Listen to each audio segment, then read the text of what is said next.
الحمد لله رب العالمين الرحمن الرحيم مالك يوم الدين إياك نعبد وإياك نستعين اهدنا الصراط المستقيم صراط الذين أنعمت عليهم غير المغضوب عليهم ولا الضالين.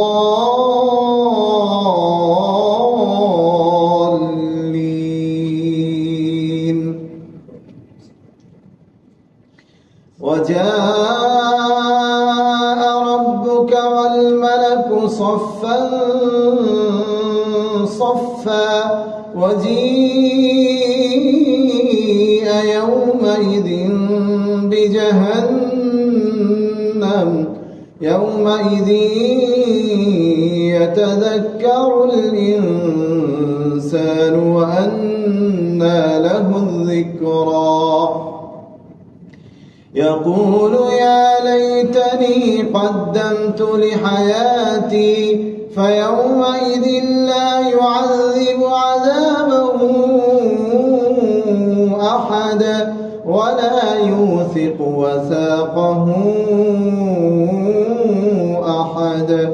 يا أيتها النفس المطمئنة ارجعي إلى ربك راضية مرضية فادخلي في عبادي وادخلي جنتي.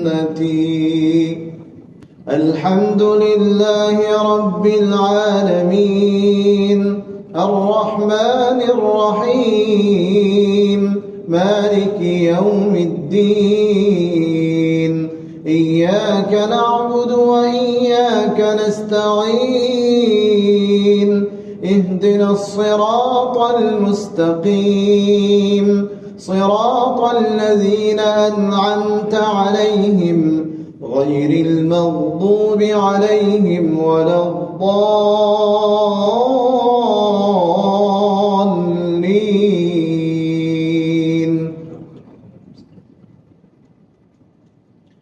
ألم تر كيف فعل ربك بأصحاب الفيل ألم يجعل كيدهم في تضليل وأرسل عليهم طيرا أبابيل ترميهم بحجارة من سجيل فجعلهم كعصف مأكول. الله أكبر.